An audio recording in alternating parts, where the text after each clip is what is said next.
Tem uma frase que eu gosto muito que é e que está ligado à sensação de gratificação, que fala o seguinte: mais vale uma pessoa que pensa do que centenas que falam. Mais vale uma pessoa que enxerga do que milhares que pensam.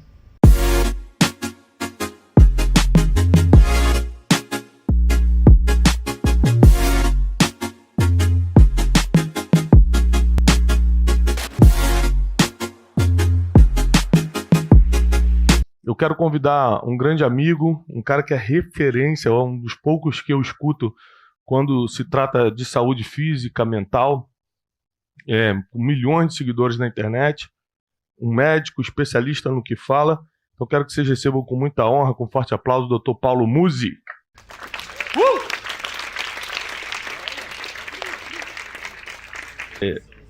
Eu lembro quando eu comecei a treinar o Musi alguns anos atrás. Antes dele ganhar essa massa muscular, eu dei os primeiros treinos. Tem que ligar aí. Pronto. Eu era magrinho, só tinha cabeça, era outra época. Era outra época. Parecia um cotonete. É minha época de personal trainer. E o Musi é uma grande referência no que fala, no que faz. E a gente esteve junto agora em Miami, com a esposa dele, a Roberta, a filhinha. Eu também estava com a minha filha por coincidência. E é um cara de princípios, de muitos valores e que está ajudando muito a nossa geração com o que faz. Então, a gente vai aproveitar que ele está aqui, a gente tem que aproveitar essas oportunidades, não só para a gente ensinar vocês aqui no Destiny Mind.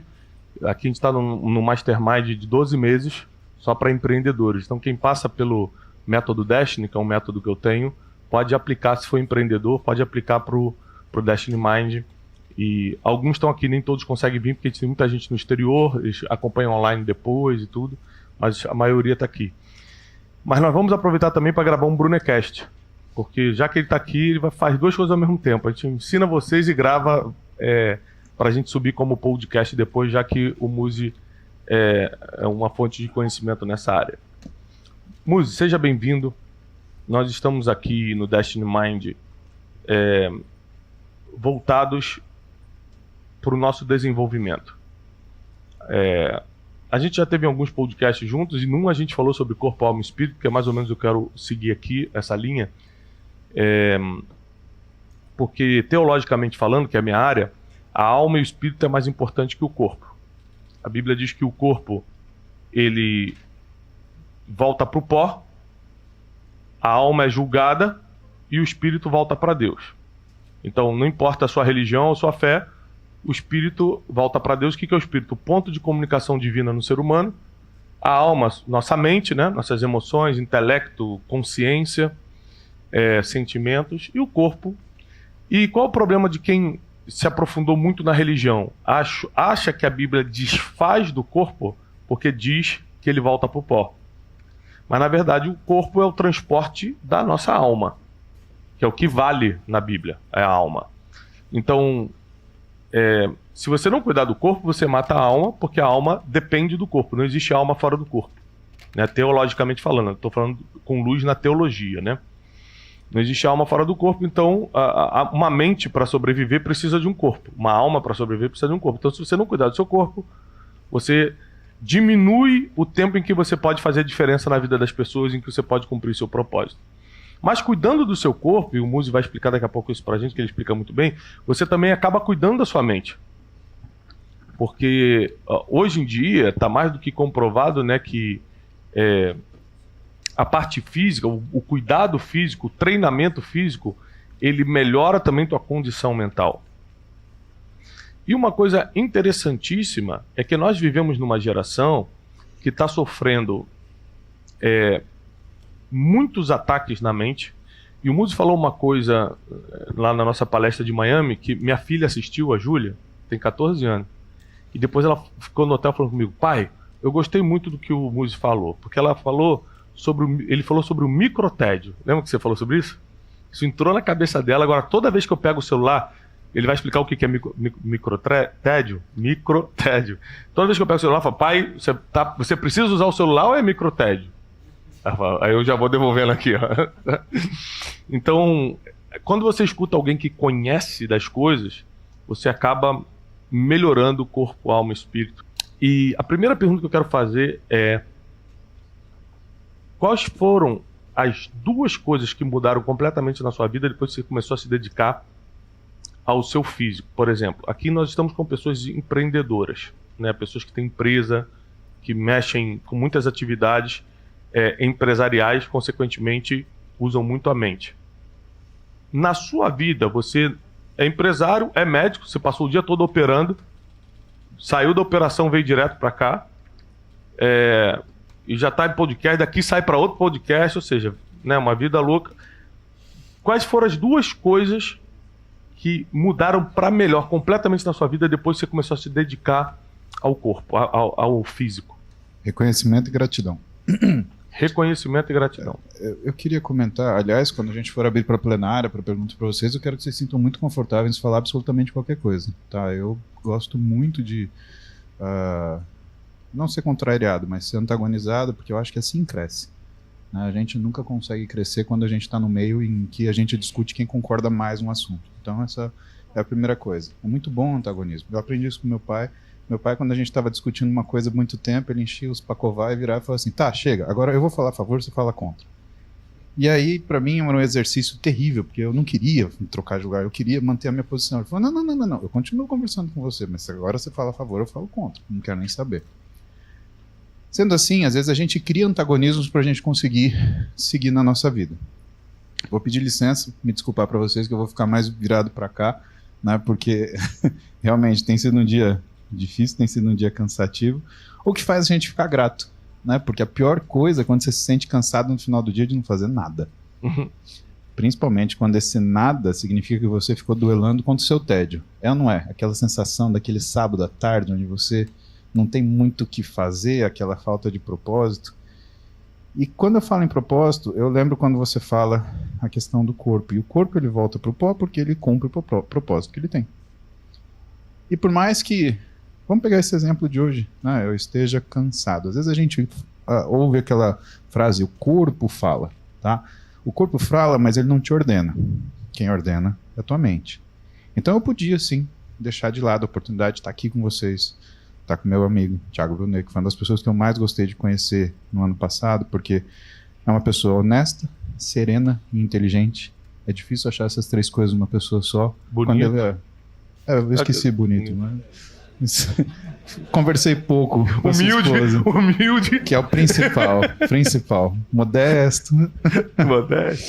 Mas eu falo isso porque quando você vê uma pessoa inteligente, nem sempre essa pessoa inteligente ela usa inteligência para o bem, né? Quando você conhece uma pessoa serena, nem sempre ela tem força para iniciar uma atividade e ela se torna sem iniciativa. E uma pessoa honesta, às vezes ela se torna uma pessoa julgadora. Então juntar essas três coisas faz com que você use a inteligência para o bem, a serenidade para a ação e a honestidade para o crescimento moral. Então essas coisas, elas envolvem você juntar essas três coisas. E quando eu falo para vocês de propósito, e o corpo fala, toda aquela história, por que a gente tem que tomar cuidado com isso? Porque às vezes a gente está mal, e estar mal não é que o dia está mal, a profissão está ruim, o negócio não é bom, o investimento deu errado, ou o teu esforço não está pagando, você só está cansado. E eu aprendi isso porque eu vivi minha vida cansado, né? E hoje eu sou grato porque o cansaço é um pouquinho menor. Eu lembro de, nitidamente, né, quando eu comecei minha vida profissional na medicina, logo que eu me formei, então durante o período de residência, gente, eu dava plantão dia sim, dia não. Eu tinha 180 plantões no ano. Eu não sabia por que eu pagava aluguel, porque o lugar que eu menos passava era na minha casa. E quando essas coisas... e quando eu me sinto cansado, eu já lembro, mas eu já fui muito mais cansado. Hoje eu sou menos cansado. E o que eu lembrava? Ou o que eu penso hoje? Que o cansaço passa. Então o meu foco principal, com certeza hoje, olhando pela ótica do Thiago, trazendo para vocês a minha alma e o meu espírito. Como eu cuido do meu espírito? Me mantendo fiel ao que são meus princípios. Né? Eu gosto muito de estudar algumas pessoas, né? Um dos caras que eu gosto de estudar, né? Além de Adam Smith, né? Que são os clássicos, além de Joe Roscoe, além de dessas pessoas que são mais... a gente confunde, né, a naturalidade dessas pessoas, mas pessoas mais conservadoras, né? Eu gosto muito de um cara que se chama David Brooks. E o que ele fala? Ele fala que a gente tem 5 propósitos na nossa vida. Né? Primeiro, nosso cônjuge e nossa família. Segundo, nossa fé e a nossa filosofia. Terceiro, nossa vocação. Quarto, nossos amigos. Quinto, nossa comunidade. Aqui a gente está numa comunidade. Então, quando a gente começa a entender o quanto é importante essas coisas acontecerem, a gente começa a entender o que é o reconhecimento e gratidão. Se o Thiago ele não reconhecesse, né, que existe algo de valor que eu posso falar para vocês, eu não estaria aqui e eu não estaria tendo a oportunidade de passar os momentos que eu passo com meu amigo. Né? Agora, a gratidão vem daquilo que é o geral da nossa vida, né? E principalmente pelo cansaço, que é como eu falei para vocês. Se eu não estivesse cansaço agora, eu estaria com energia, porque eu não teria feito absolutamente nada do meu dia. E por isso que eu falo para vocês, cuidado com aquilo que vai virar pó. Porque o que vai virar pó, ele está cumprindo o propósito dele. Não deixa você virar pó antes da hora. Quando você abre a mão para o seu cansaço e você deixa de ser aquilo que você pode ser nesse dia, você está sendo contra o teu primeiro propósito, que é as pessoas que amam você. Se você for menos, quem que você mais vai atingir? As pessoas do seu círculo mais íntimo, a sua esposa, o seu marido, seus filhos. E, consequentemente, isso volta para você. Essa que é a verdadeira lei do retorno. Né? O que você faz para você e que atinge as outras pessoas. Não é o que você faz para as outras pessoas. Sabe o que eu penso muito? Eu tenho pensado muito ultimamente sobre isso. Que, por exemplo, em 2020, eu achava que já tinha alcançado muita gente. Eu vim do zero, né? E aí, se você alcança 1000 pessoas, para quem veio do zero, é muito. Se você alcança 10.000 tendo vindo do zero, é muito. Então, em 2020, eu falei, gente, eu já alcancei muita gente. Eu já falei com muita, já ajudei muita gente. Tipo assim, dá até para eu dar uma descansada, né? E aí, quando a gente chega agora em 2023, eu escuto os testemunhos, os depoimentos de quem me conhece só há 12 meses, só no último ano. E problemas do tipo, caramba, eu tava numa depressão profunda te escutando, eu tava pensando em me matar, te escutando sair disso. Eu já tinha separado da minha mulher, você pregou sobre princípios e não sei o que, eu voltei, entendi que eu precisava me arrepender do meu caminho. Então, aí você vê o seguinte, se eu tivesse morrido ou parado 1 ano atrás, achando que fiz muito, milhares de pessoas não teriam me conhecido e experimentado o que eu posso ser um instrumento para entregar. O que isso quer dizer? Que, teologicamente, todo mundo aqui tem 1 hora. Mas eu não tenho dúvida que a gente adianta essa hora quando não se cuida. Não tenho dúvida. Todo mundo tem 1 hora. Mas se não se cuidar, adianta o tempo. Então, eu quero partir e quero que vocês partam na hora que tem que ser. Né? De preferência, o mais natural bíblico possível, que a Bíblia diz que é depois de 70 anos. Está na Bíblia. Esse é o natural e normal. Para isso acontecer, pelo menos com saúde, você imagina, eu tenho professores que com 76 anos são palestrantes internacionais. O cara cada dia está num país, com 76 anos, com uma saúde incrível. Eu invejo isso no bom sentido da palavra e falo, é isso que eu quero. Eu quero poder chegar daqui a 34 anos, que eu vou estar com 76, e estar fazendo o que eu estou fazendo hoje com uma saúde parecida. Então, para isso, eu preciso tomar algumas atitudes. Na sua opinião, como profissional, para a gente cumprir o nosso propósito até o limite da nossa capacidade física, que é quando a gente aguenta viver aqui na Terra, quais são as 3 coisas que nós temos que começar a fazer a partir de hoje? Eu acho que primeiro é exercer a autorresponsabilidade, segundo, a dedicação, e o terceiro é o compromisso. Né? Entenda que é muito mais fácil, mas muito menos funcional você delegar o que é a culpa para as outras pessoas. E aí são as pessoas que acreditam que a vida delas está escrita e que elas não têm responsabilidade alguma. É muito confortável você pensar isso. Minha vida está escrita, né? Então por que eu vou me esforçar? Né? Vou fazer que nem aquele menino que a gente encontrou lá nos Estados Unidos, que ele falou que, né, por causa de Deus que ele foi para os Estados Unidos E agora ele tá perdido. E ele tá perdido. Eu falei, bom, mas, meu amigo... Eu não entendi eu nada. acho que foi uma das respostas mais brilhantes que você conseguiu fazer, e que assim, eu não sei se eu conseguiria dar uma resposta sem, de uma maneira, magoar o menino. Você conseguiu, você foi muito elegante. A questão da consistência é porque quando você decide fazer alguma coisa, você acaba colocando um pouco de você naquilo que você está fazendo. Tem uma frase que eu gosto muito, que é assim: o jeito que você faz uma coisa é o jeito que você faz todas as coisas. Tá. Então, primeiro é você ter autorresponsabilidade. Não transferir para ninguém, não achar que ninguém vai fazer por você, não ficar colocando culpa nos outros, você saber que você é responsável pelo teu destino. Perfeito. Segundo, consistência. Consistência. Porque a consistência é Fazer o jeito sempre. que você faz. Né? E terceiro é o compromisso. Você aceitar que você tem que se envolver com coisas. Né? Criar o hábito do compromisso. Então você encontra uma pessoa e fala, pô, vamos jantar? Vamos. Quando? Vamos jantar amanhã às 20 horas. Tá bom, legal. Você conhece uma pessoa, pô, vamos fazer tal coisa junto? Vamos sim, me dá seu telefone, vamos combinar, a gente faz isso. Né? Não ter medo de se comprometer com as coisas. E dentro do compromisso tá a habilidade de dizer não, porque, por exemplo, se a pessoa pede para jantar comigo, eu não posso. Não é melhor aprender a dizer, cara, sexta eu não posso, do que falar e não ir? Sem dúvida nenhuma. E isso é uma coisa que a gente tem que aprender como brasileiro e que, se não me engano, acho que foi o Leandro Carnal que falou, né, que o brasileiro é um povo cordial, né, cordial, de cordes, do coração.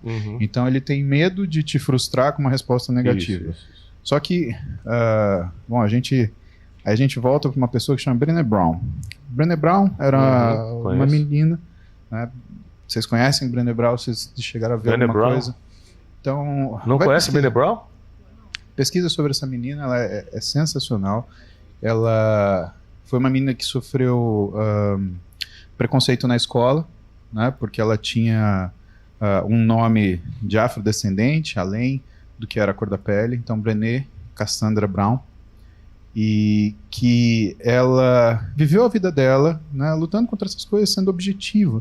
Né? E uma das coisas que ela mostra em relação ao que essa importância de você não ser cordial é que é muito melhor você verdadeiro do que você ficar enrolando a pessoa com uma como que ela chama? Se a gente fosse traduzir para o português, né, porque não é um cognato verdadeiro, seria quase uma coisa como uma canalice educada.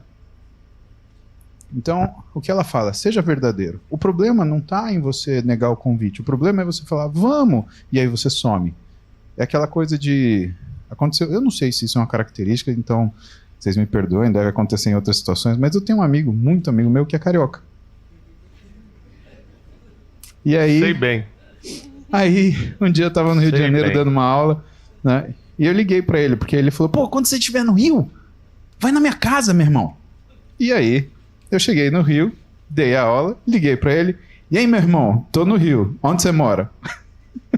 Não, carioca. E aí, quando o cara começa a miar... Não, é muito mais fácil falar, pô, Paulo, hoje é domingo, eu tô com a minha família. Vou entender, óbvio, eu também tenho família também, não tem problema.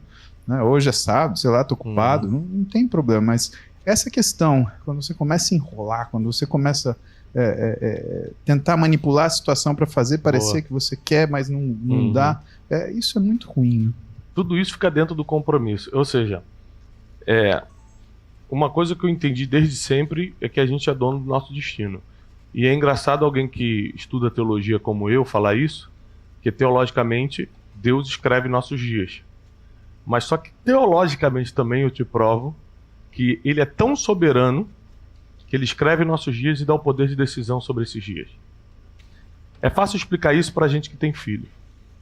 Por exemplo, você tem suas filhas, com certeza você fez planos para elas. Eu queria tanto que a fulana quer que seja feliz, quer que seja próspera, quer que case bem, quer que tudo... Mas chega um momento da vida delas que elas ganham poder de decisão. E o que você escreveu para a vida delas, o que você sonhou para a vida delas, ela pode não escolher a mesma coisa. É muito parecido com a nossa relação com Deus. Ele, sendo o pai, fez um plano para o Paulo. Mas o Paulo tem poder de decisão. Cresce e fala, não, Eu não quero ser médico e ajudar as pessoas. Eu quero fazer outra coisa. Pô, mas aqui o plano de ser médico é muito bom, porque você vai ganhar.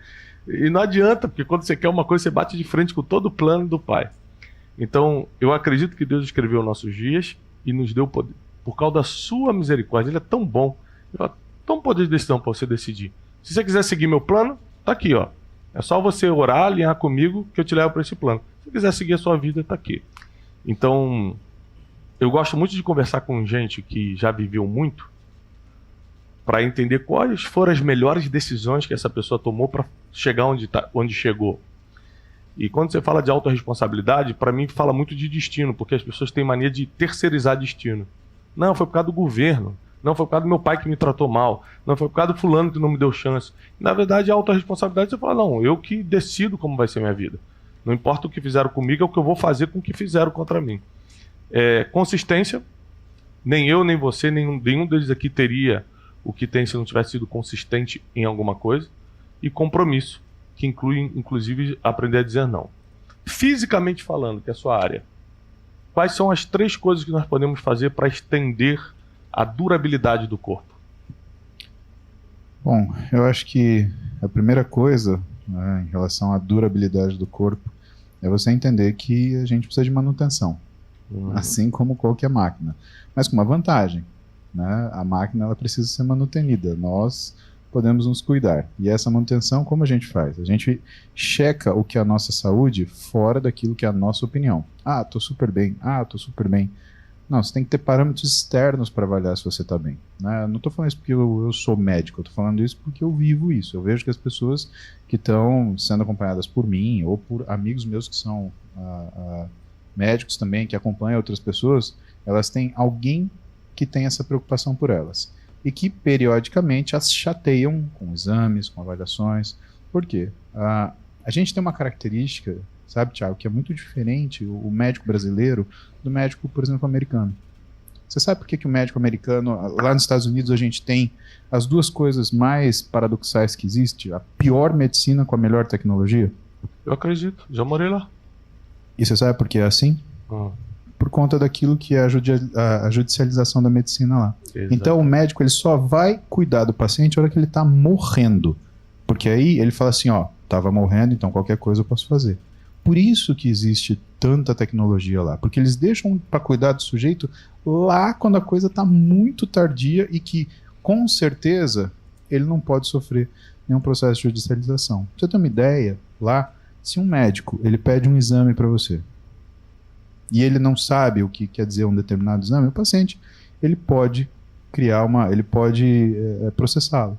Em que situação isso acontece? Acontece, por exemplo, quando eu tenho um consultório particular, e aí o meu paciente, muitas vezes que tem um convênio, ele precisa, por conta do convênio, que esse exame ele seja reescrito pelo médico do convênio.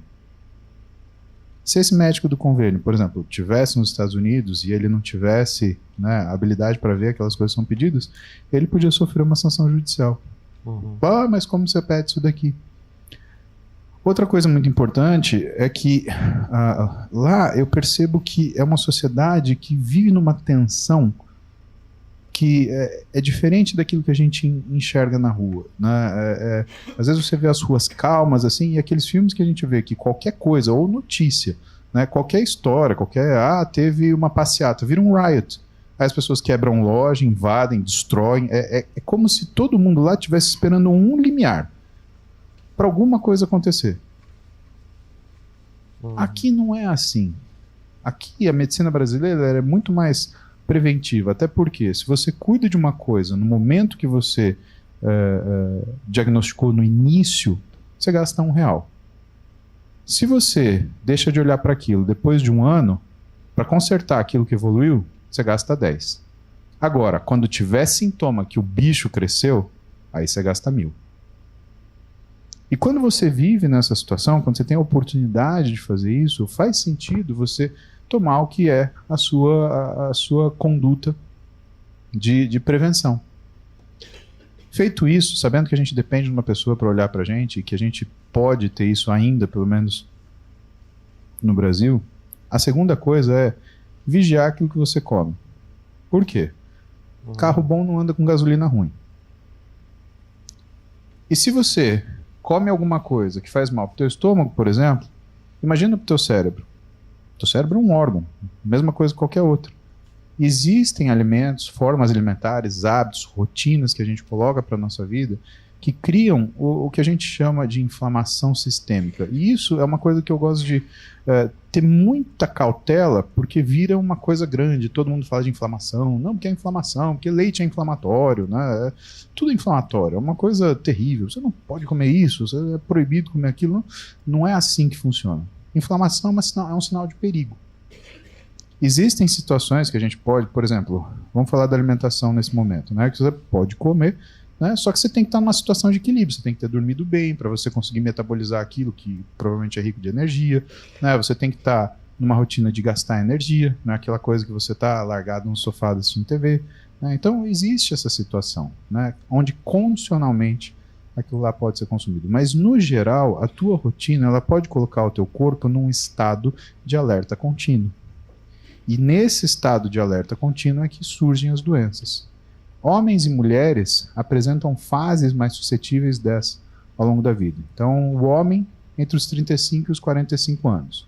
É a fase que o homem tem que ter mais cuidado com a saúde dele. Por quê? Porque é quando ele cria a reserva para chegar nos 60, 70, 80. 35, 45. Pode ver, por exemplo, o Leonardo, da dupla Leandro e Leonardo, Reinaldo Gianecchini. Foram caras que apresentaram doenças gravíssimas nesse interim. Vamos supor, você sobreviveu aos 45 anos de idade? Ótimo. O que você fez nesse interim? Como é que está a sua vida? Você tem algum sintoma de hiperglicemia, alteração de pressão, síndrome metabólica, obesidade, reserva demasiada de gordura, principalmente visceral? Por quê? O que a gente sabe hoje, né, em relação, por exemplo, à alimentação que está muito ligada às doenças crônicas degenerativas não transmissíveis, né? Que hoje você não consegue necessariamente curar as pessoas, mas você consegue estender a vida delas em sobrevivência. Então uma pessoa que tem diabetes, pressão alta, ela sobrevive até os 70. Ela sobrevive até os 80. Mas o que é sobreviver? Não é viajando como palestrante internacional. É deitado em casa, com dor, reclamando, com um monte de coisa ruim. Né? É isso que é sobrevida. Tomando um pacote de remédio gigantesco. Agora, se você chegar nos seus 50, sem pressão alta, sem diabetes e sem obesidade, a chance é que você alcance o seu 100. Então, o que eu tenho com meus pacientes com menos de 50 anos de idade? Meu amigo, temos que chegar nos 50, você tem que estar zerado, sem remédio. E a alimentação é fundamental para isso. Por quê? Porque você fala, mas e o exercício? Aquilo que você coloca para dentro de caloria nunca vai ser vencido por uma quantidade de exercício. Finalmente, terceira coisa, o exercício. Mas por que o exercício?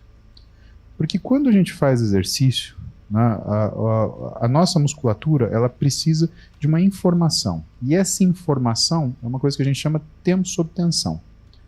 Ou seja, quando seu músculo percebe a tensão que está sendo colocada nele, ele reage e se modifica em relação a isso. E por que isso é legal? Porque isso é importante.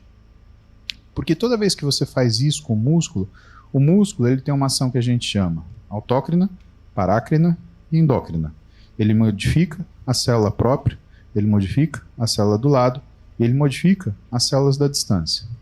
Então, se você pensar que a gordura corporal, por exemplo, ela funciona como se fosse uma glândula e ela produz substâncias que fazem essa situação de inflamação, e quando você chama, por exemplo, sobrepeso, é quando essas condições de formação da informação da gordura, elas se tornam suficientes para controlar o seu metabolismo próprio, ou seja, o teu corpo não controla mais a sua gordura se autocontrola. O que você sente? Você sente alteração de fome, você sente alteração de saciedade, você sente alteração de sono, você sente indisposição.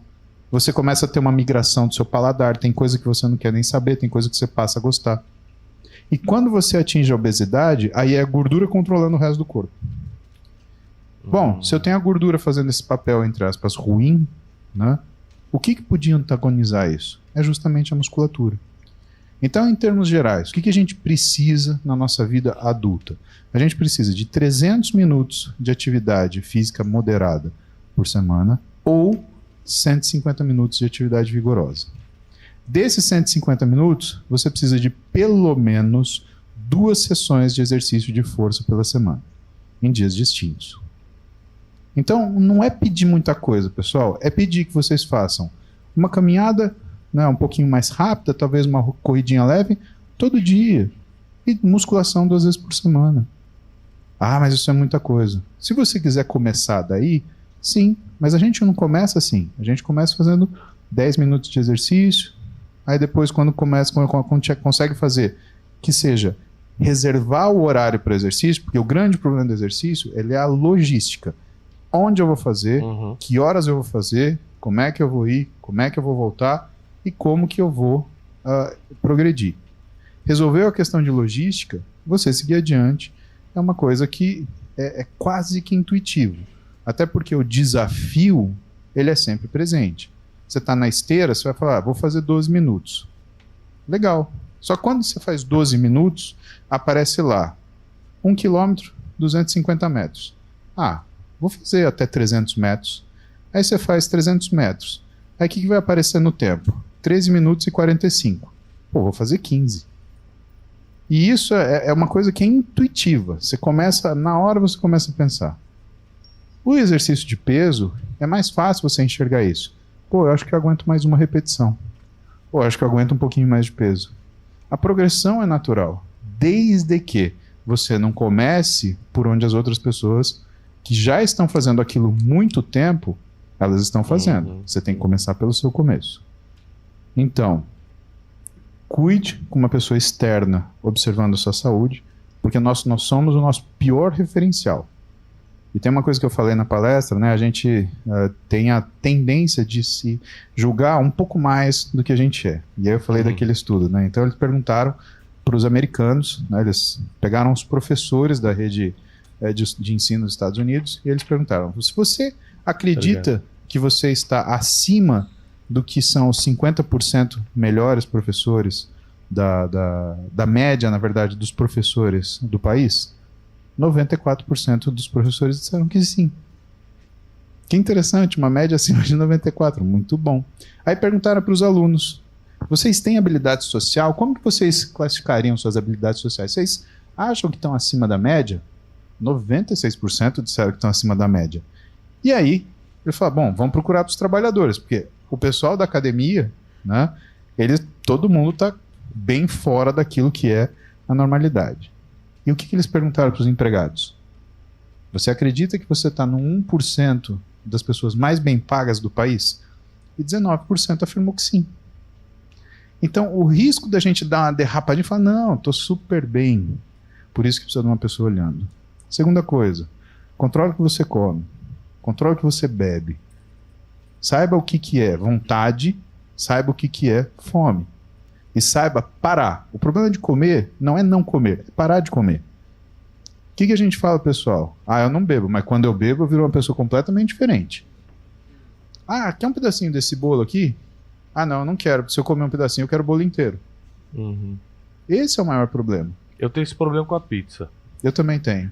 Pizza é um problema sério pra mim. É por isso que muitas vezes eu nego pizza, porque eu não consigo comer uma fatia só. Ah, mas aí nós estamos juntos. Né? Eu peço a pizza que as meninas mais gostam, porque aí elas comem quase tudo e sobra um. Isso é impressionante, né? Eu quando eu tomei a decisão... Engraçado, que as 3 coisas que você falou eu tenho feito de um ano pra cá. Eu sou daquela escola de que só vai no médico quando tá passando mal.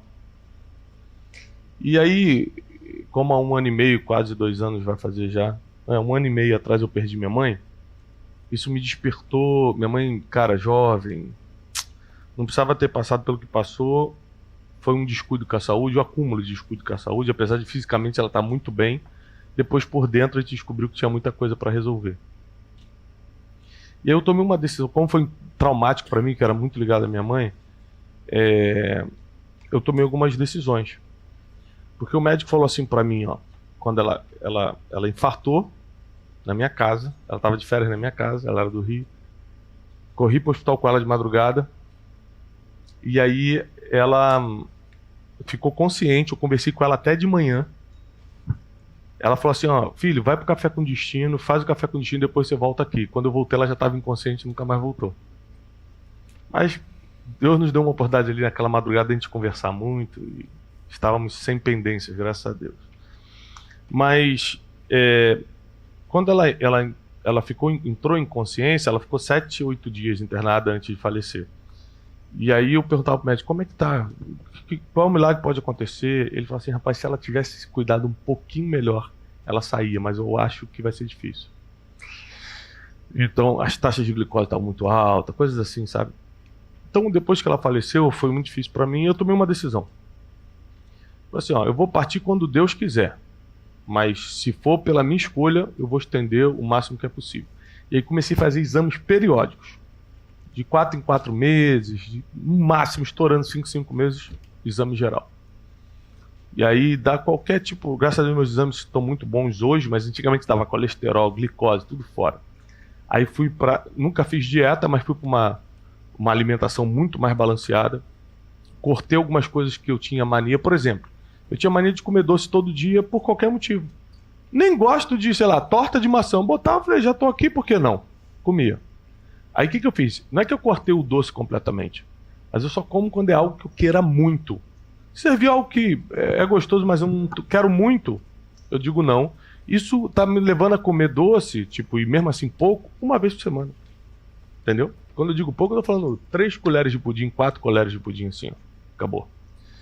Eu comecei a colocar na minha cabeça que se eu comesse menos, eu ia viver mais. Se eu cortasse algumas coisas, lógico que com acompanhamento médico, nós temos temos nutricionistas, endocrinologistas aqui, com acompanhamento de profissionais, fui melhorando, sem uma dieta específica, mas fui melhorando.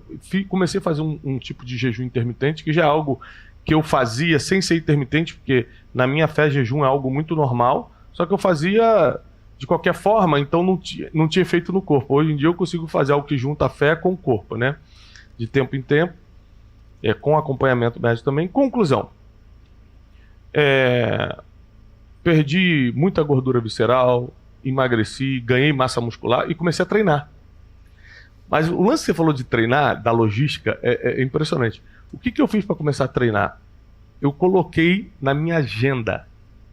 Treinar não é mais opcional, é agenda. Então se você, cara, eu te amo e tudo, você me liga, tá na hora do meu treino, eu falo, cara, eu tô num compromisso.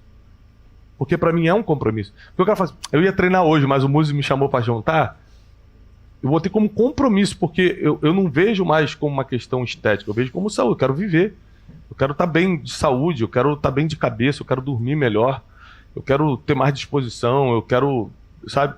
E aí eu tô já há quase um ano nesse ritmo, cara, minha vida mudou completamente fisicamente falando e, é claro, afetando positivamente a mente. Então, só corroborando com essa lista aí, um exemplo é que todas as vezes que eu fiz exame, eu nunca estava me sentindo mal. Mas sempre o meu médico vinha e falava assim, olha, tá comendo muita carne vermelha?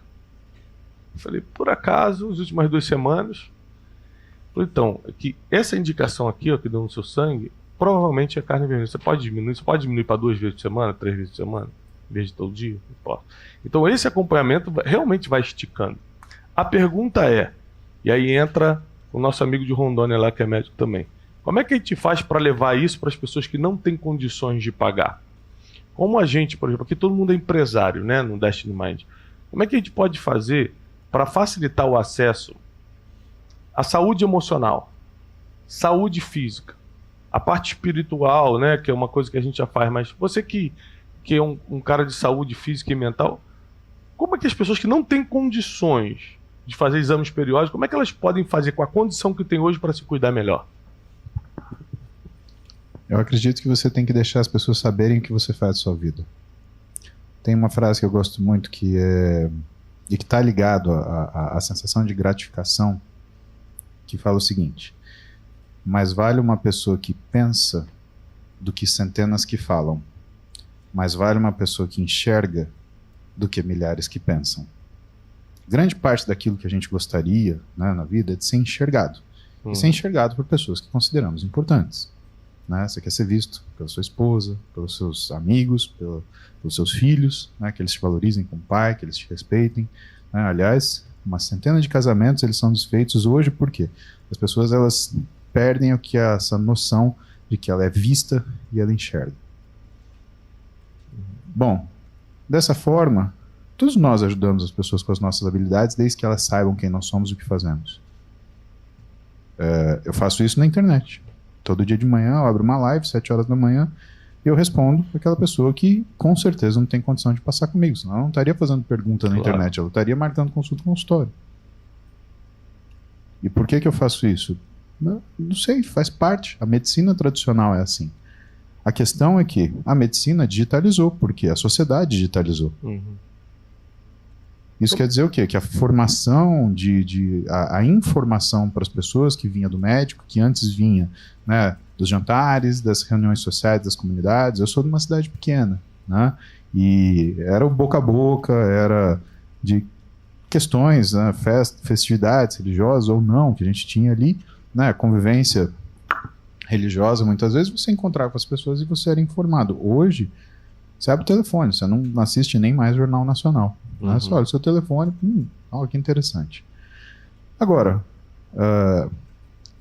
você tem uma ideia, né? Isso é uma das questões de um economista americano, né, que é o Kenneth Arrow. Kenneth Arrow foi um cara que ganhou o Nobel porque ele resolveu um grande problema de ordem econômica americana, mas o que é importante para nós médicos é que esse cara ele definiu o que era a dinâmica da economia médica. Né? Quem que é o médico de Rondônia? Tudo bem, doutor? Como o senhor chama? O que o senhor vende no seu consultório? Não.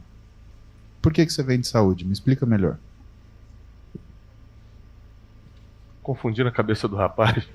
Eu vou. Mas é pro teu bem, eu vou te apertar para você pensar aqui nesse cara. Eu sou médico de formação e gestor. Então eu tenho uma rede de clínicas, né? Então ali eu vendo facilidade pro meu cliente. O meu cliente, o paciente, ele entra no meu negócio e ele tá com um problema. Então eu busco dar a solução pro problema dele. Então ali dentro ele tem que sair dali solucionado. É a imagem? É a consulta?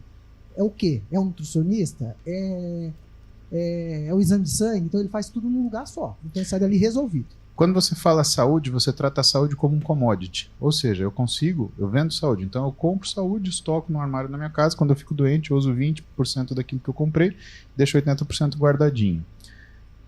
Como médico, no seu dia a dia, já descartamos, eu vendo saúde. O que você vende?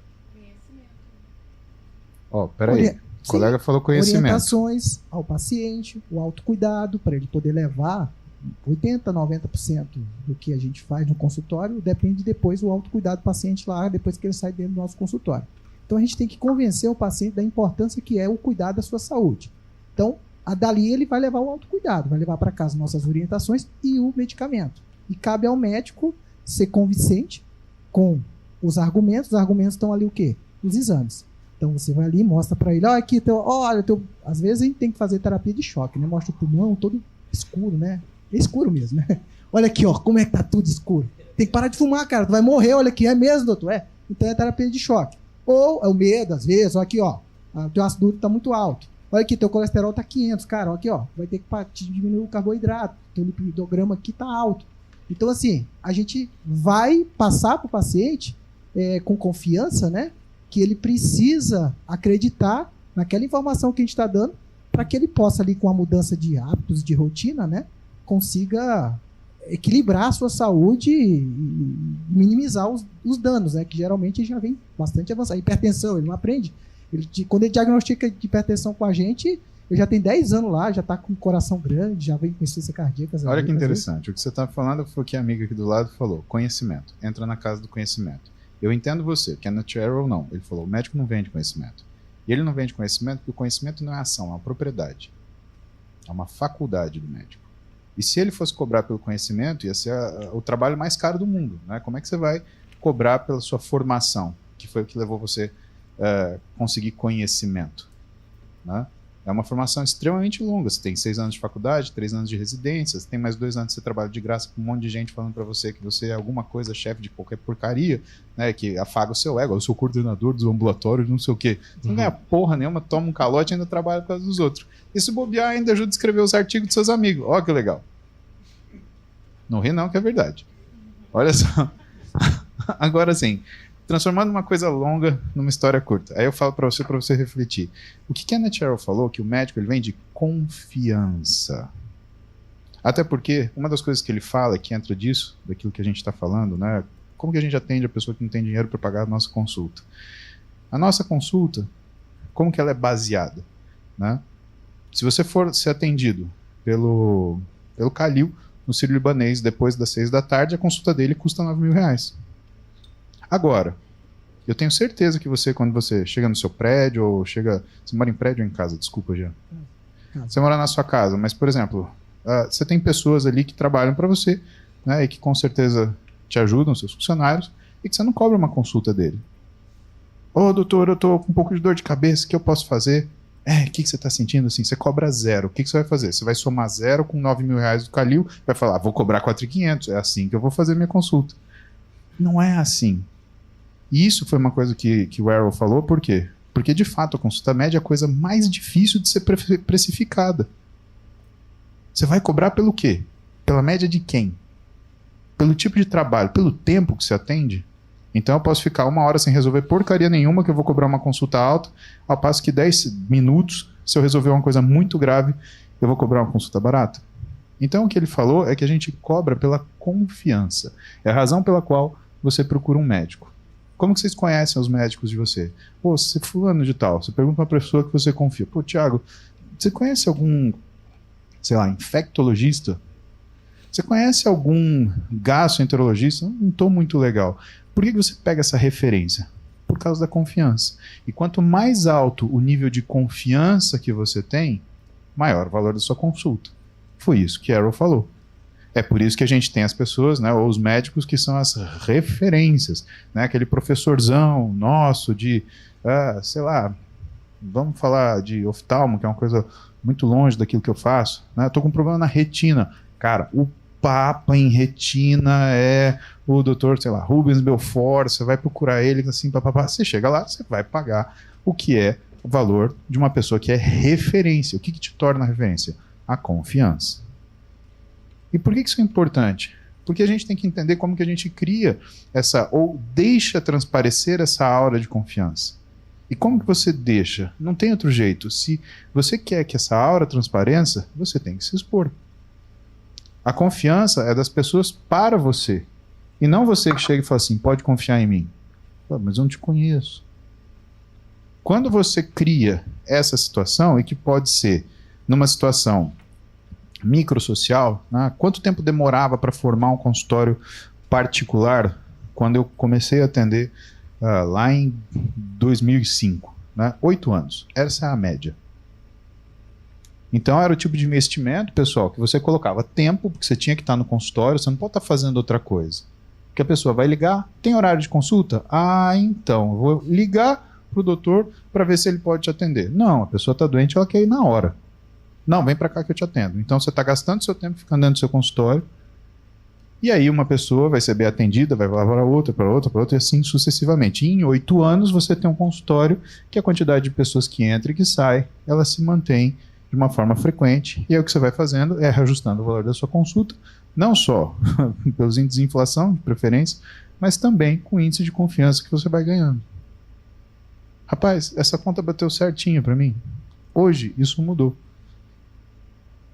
E por que mudou? Porque quando entrou a questão do digital no meio, as pessoas que conseguiam se comunicar melhor, elas conseguiam mostrar um nível de confiança maior. E quando você vai estudar, por exemplo, teoria do que é a convivência em grupo, né, tem um estudo muito interessante que foi feito o seguinte, ele pegou pessoas de altíssimo QI, colocaram num grupo, e pessoas de altíssima capacidade de criar inter-relações pessoais e comunicar-se no outro grupo. E para esses dois grupos se deram tarefas. O grupo que performou melhor não foi o de altíssimo QI, foi o que se comunicava melhor. Então, o que a gente tem que aprender? Né? Primeira coisa, né? Evite cursos de enche a agenda do seu consultório. Né? Eles não funcionam. A pessoa que dá esse curso, ela nunca consultou. Uhum. Desculpa falar isso para vocês, tá bom? Infelizmente. Né? Se você quer expandir o seu negócio, é uma preocupação de business que você tem, o que é o business médico? O que é o empreendedorismo médico? Né? Não é esse tipo de saída. Ou então, não é vender para o paciente aquilo que ele não precisa. É você aumentar o seu nível de confiança. Se você não está na mídia social, qual é o jeito que você vai aumentar o seu nível de confiança? Com o que é a sua graduação. Né? Eu fiz pós-graduação numa época que você tinha que se matricular, que você tinha que fazer prova para ver se você tinha condição de fazer a pós-graduação e que se você ficasse entre os primeiros 5 colocados, você ainda tinha bolsa e não pagava. Até porque eu era duro, né? Então se eu fosse fazer uma pós-graduação na época, né, eu deixava o almoço ou o jantar, o que também não era muito saudável. Né? E isso foi uma forma de eu lá atrás me distinguir das pessoas que sentavam no diploma e falavam assim, não, eu sou médico, eu entendo de tudo, né? Porque isso é uma característica de todos os nossos colegas, né? Não, isso daí eu sei. E aí eu vou te falar uma das coisas que é a minha experiência hoje. Hoje eu parei de montar curso para médico. E tem uma razão muito simples. Porque hoje os médicos, eles não querem mais aprender medicina. Os médicos, eles querem ganhar dinheiro. Só que eles não querem ganhar dinheiro fazendo medicina. Eles querem ganhar dinheiro parando de atender. Pô, peraí, você faz medicina há 10 anos e depois você quer ganhar dinheiro sem atender? Não, mas aí eu quero empreender, eu quero montar isso, aquilo. Tá, mas tem certas coisas que as pessoas têm ensinado em curso que não é medicina. E eu sei que você fica chateado com isso, eu sei que todos os colegas ficam chateados com isso, mas, sabe, é aquela história. Você pode mentir para muita gente pouco tempo, pouca gente muito tempo, mas ninguém engana todo mundo o tempo todo. Principalmente na era digital. Tudo está acontecendo muito rápido. E a atenção que eu falo para te dar é, se eu puder falar isso para você, dá uma olhada nesse sujeito. Kenneth Arrow. O trabalho dele é de 1965. E ele fala justamente sobre isso, e é uma coisa que é uma pessoa de fora falando para você o que você representa para ela do ponto de vista pessoal e social. E o trabalho dele é brilhante. E ele te dá 5 argumentos que os médicos usam para falar quanto vale o trabalho deles. E nenhum desses argumentos vale. É o argumento que eles se dão. Ah, o meu trabalho vale por isso. E, na verdade, estão todos errados. Mas uma coisa interessante é que, por exemplo, esse lance de vender confiança, eu acho que não é uma coisa exclusiva da área médica. Por exemplo, no que eu faço, tá? Teologia e desenvolvimento pessoal. O jeito que eu comunico, o jeito que eu respondo, a velocidade que eu respondo às perguntas, tudo isso determina se as pessoas vão confiar no que eu estou falando ou não. O jeito que eu faço os vídeos, se eu estou olhando para a câmera, apontando, aí o pessoal, caramba, ele sabe o que está falando. Impressionante. Na era digital, quem se comunica melhor tem mais resultado, disso eu não tenho dúvida. Né? Não quer dizer que você tenha que abrir mão do conhecimento, porque não deixa de ser o principal, mas a comunicação é o que te expõe mais. Agora, falando em termos do impacto do físico, por exemplo, da alimentação, exercício físico, tudo isso na saúde mental. Vamos falar um pouco sobre saúde mental. Para a gente trazer um impacto positivo de saúde mental através da alimentação, saúde física ou qualquer outra coisa que você queira agregar, o que nós temos que, como empreendedores, começar a fazer hoje para melhorar nosso estado mental num mundo tão louco como esse? Treinar intensamente, essa é a primeira coisa. Treinar fisicamente. A gente nunca começa com a dieta, a gente sempre começa com o treino. Tá? Eu vou te dar razões para isso. Eu podia tentar e citar para vocês alguns trabalhos que falam sobre saúde mental, mas eu prefiro falar coisas que vocês vão lembrar, que é a minha experiência e que é a aplicação do que é essa ciência. Então, por que a gente começa com o treinamento? Porque a comida, ela é uma abnegação. E você começar qualquer coisa que comece com um desconforto é péssimo. Vamos começar pelo exercício, que é mais fácil de você gostar. Ah, mas é confortável? Não, é extremamente desconfortável. Bom, a gente só tem adulto aqui, né? E a menos que você seja uma pessoa muito preguiçosa, até quando você tem uma relação sexual, você faz algum esforço, né? O exercício segue o mesmo princípio. Você vai ter alguma resposta de recompensa, mas ela vai ser através da função física. Agora, a pegada. Não existe exercício fraco. Não, eu vou começar levinho. Não existe começar levinho. Você vai começar no máximo da sua capacidade naquele momento. Uhum. Porque o levinho, ele significa que a quantidade de trabalho que você faz, comparado a uma pessoa que tem muita condição de treinamento, é leve. Mas para você é pesado. Então você dá o seu melhor. Por que você vai fazer o seu melhor? Porque somente quando você faz o seu melhor é que você cria uma situação de desconforto que faz a sua mente reagir contra o exercício. Tiago, a função do exercício é ser desconfortável. É criar desconforto. Por quê? Porque toda vez que você cria desconforto, o teu sistema nervoso central ele faz o quê? Ele libera uma série de catecolaminas, ele libera uma série de neurotransmissores que fazem você conseguir brigar por desconforto. Ué, por que você acha que você libera beta-endorfina? Porque é desconfortável. E por que a gente libera uma tonelada de beta-endorfina para correr? Porque não tem coisa mais chata do que correr, desconfortável do que correr, demorada do que correr. Você chegou a subir numa Satanás que inventou a esteira, né? Por que foi Satanás? Porque aquilo é uma máquina do tempo. Você começa a andar naquela porcaria, você acha que você está meia hora, quando você olha no visor faz assim, 12 segundos. É impressionante, né? E por quê? Impressionante.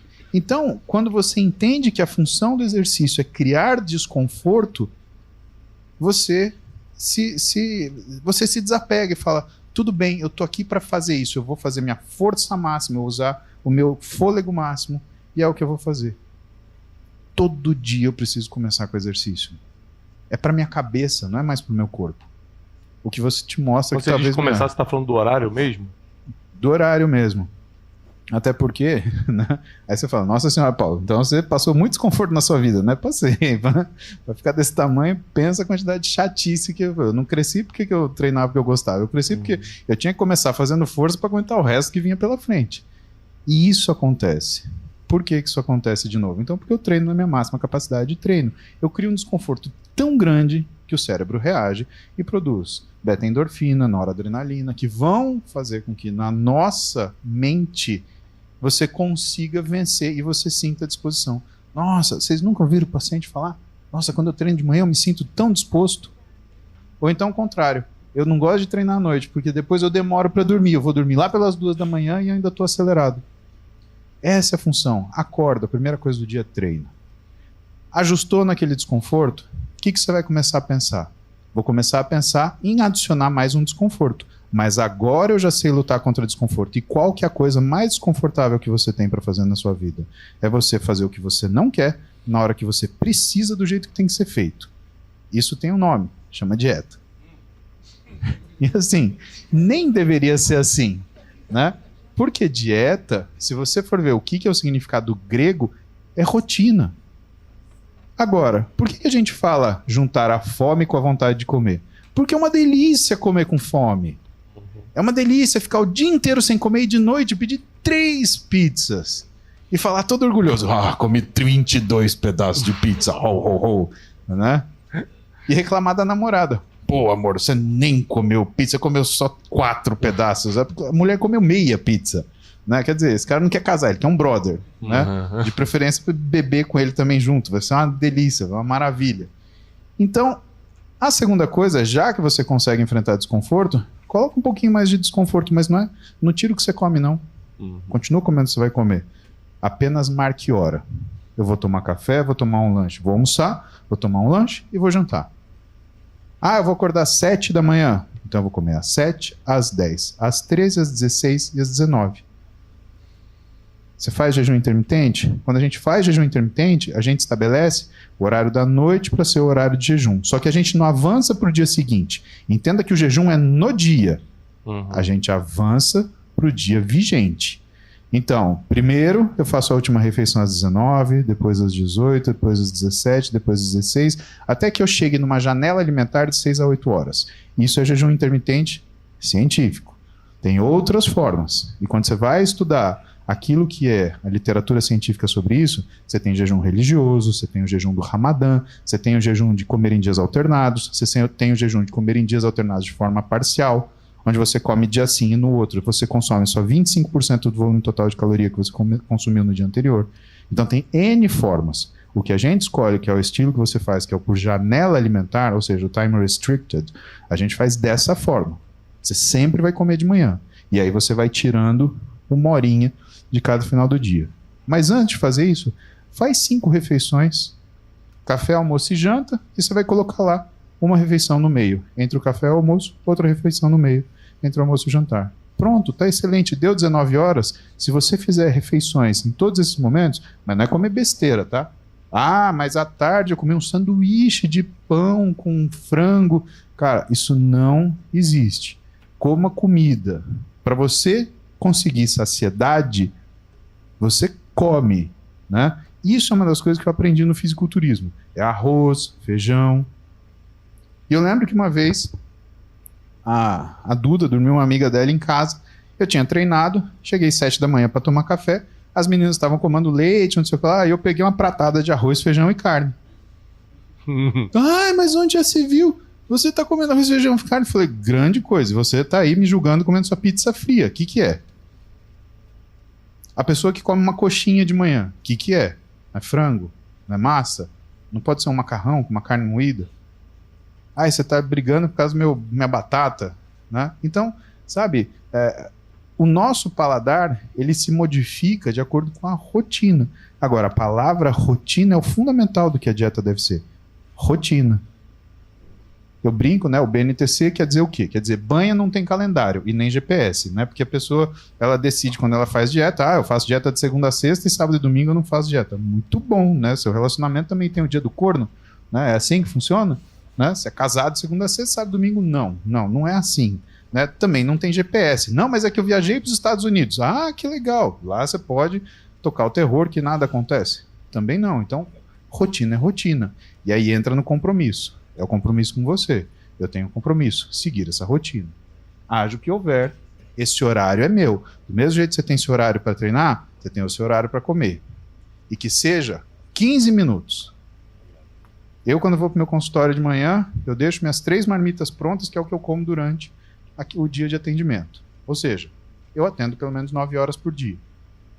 E essas 3 marmitas, eu demoro 7 minutos e meio para comer. Mas enquanto eu estou comendo, não toco meu telefone, ninguém entra na minha sala, ninguém pede nada pelo telefone, ninguém, secretário não chama, nada.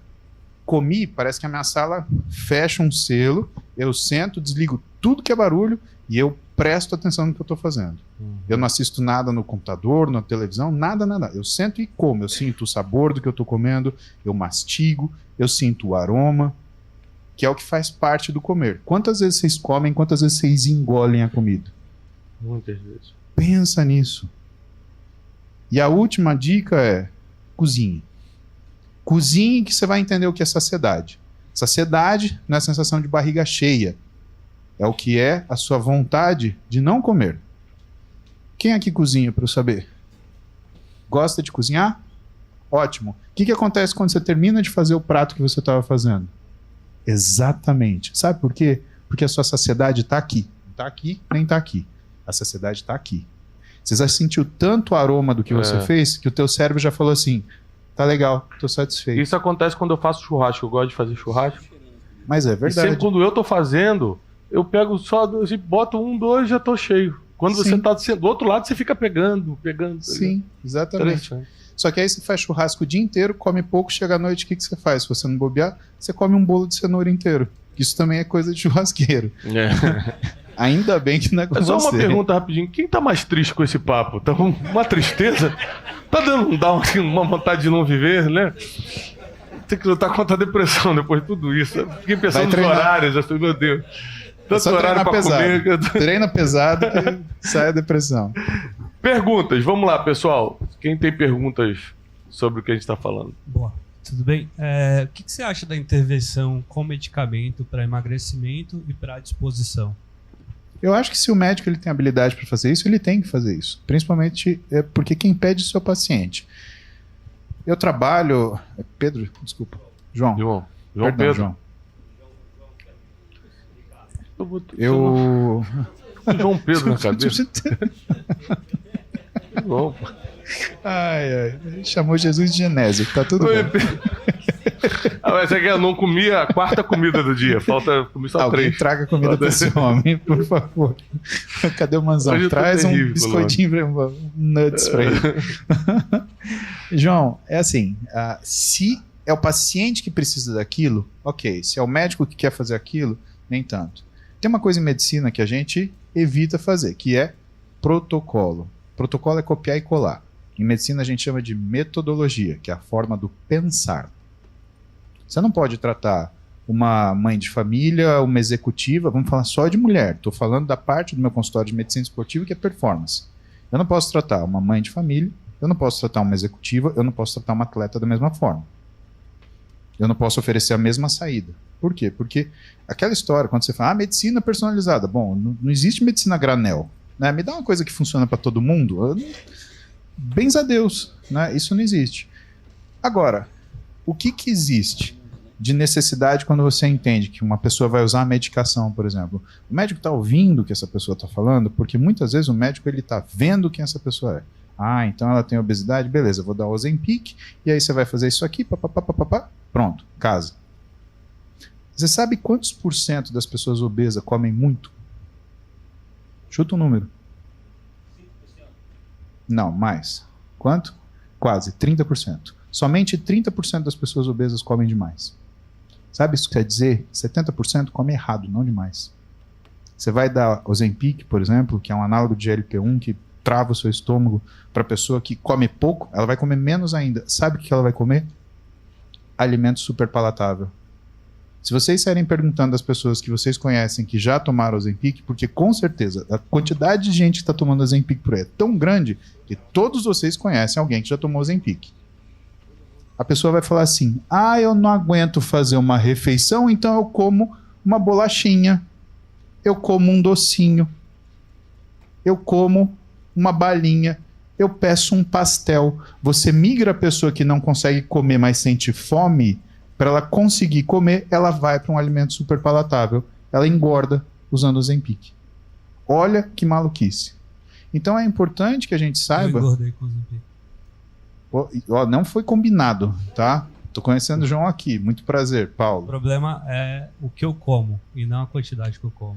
Exatamente. Então aquilo que a gente tem que fazer por você, na verdade, né, talvez seja não começar pela comida. Quando entrar pela comida, o que é que você já falou? Você só precisa dar um nome para isso. O nome para isso chama comportamento alimentar. Então o que você precisa é modificar o seu comportamento alimentar. Você não faz isso com dieta. Você pega uma dieta escrita, você vai seguir 3 dias, no máximo. E depois disso, você vai fazer tanta troca que você vai achar que a nutricionista passou para você pão com requeijão.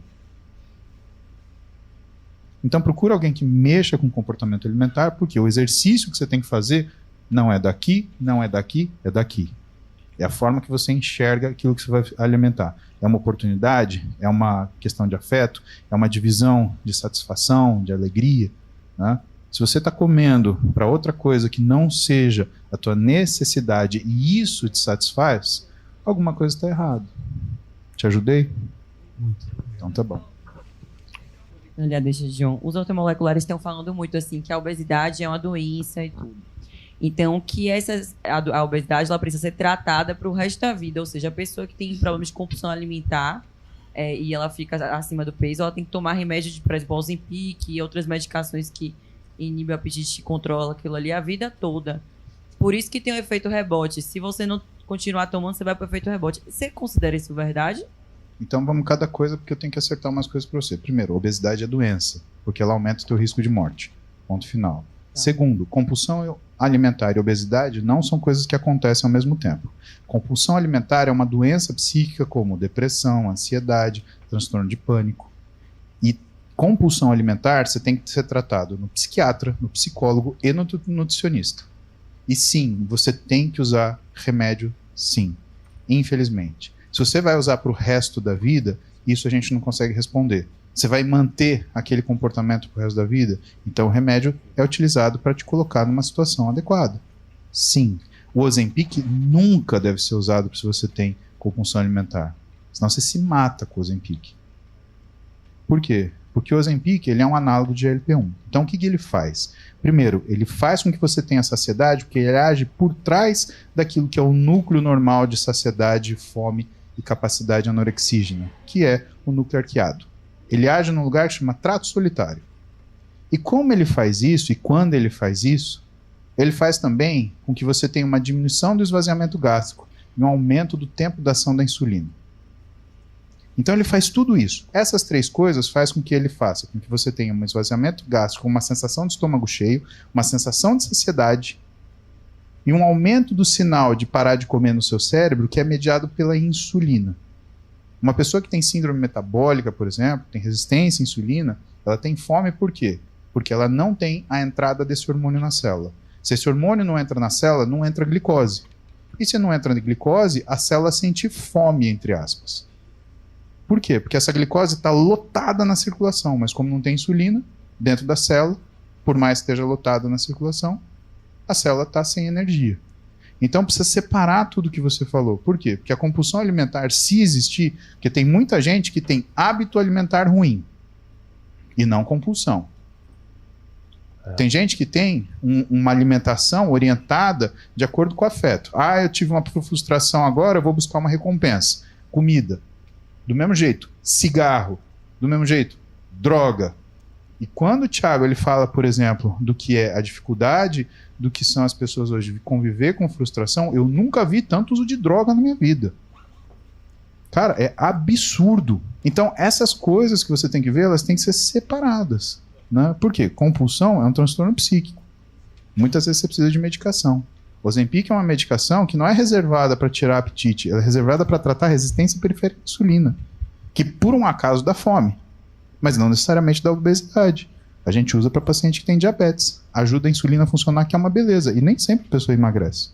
Só que aqueles índices que a gente precisa para colocar a pessoa numa situação de segurança são muito mais facilmente atingidos.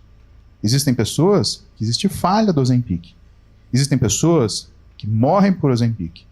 Um colega meu estava acompanhando uma menina. Essa menina, ela fazia uso de droga recreacional, ela consumia álcool com o marido e ela tomava Ozempic. Ele falou, então vamos programar. Não quero tirar o Ozempic, não quero tirar o Ozempic.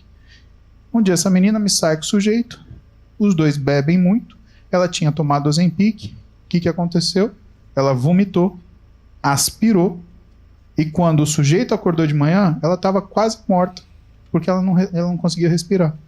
E ela não acordou porque ela vomitou a aspiração. Foi um fuá. Ah, o que foi isso? Foi a soma das coisas. Lembra igual o avião, que derruba o avião não é que explodiu uma asa, é que falhou o parafusinho daqui, com o parafusinho dali, com o parafusinho de outro. Então o pessoal está brincando com o análogo de LP1. Eu não posso operar uma pessoa se ela tiver usado Ozempic 15 dias antes da cirurgia. Porque a chance dela broncoaspirar, se der qualquer coisa na cirurgia, é gigantesca. Então, separa essas coisas, né? Obesidade é doença. Agora, sabe o que é preocupante e que pode ser patológico também? Pode ser uma doença psíquica. A forma que a pessoa se olha no espelho e não gosta daquilo que ela se vê. Você sabe que a gente estava... Eu trabalho com isso há 15 anos. Né? Quase 20 já, na verdade, né? Desde 2004. Né? Porque eu gosto muito de esporte e eu sempre me dediquei para isso. E eu faço avaliação física em todos os meus pacientes. E aí, isso me criou, por exemplo, um problema em casa. Por quê? Eu vejo mulher magra, mulher fitness, mulher gordinha, eu vejo homem, tudo. E uma determinada época da minha vida, a minha esposa virou para mim e falou, e ela sempre aparecia na minha frente, ou ela apagava a luz, ou ela se trocava longe de mim. Eu falei, o que está acontecendo? Ela falou, não, eu tenho a sensação que quando você me olha, você me analisa. Eu falei, não, eu te admiro. Porque para mim você é o formato do belo. E aí, o que eu entendi? Meu amigo, o homem nunca fala que coisa. Fala, pô, que bonito. O homem fala, bicho esperto. Então eu vou te ensinar uma melhor. Vou te ensinar uma melhor, então. Fuga, tem que levar pra igreja esse cara.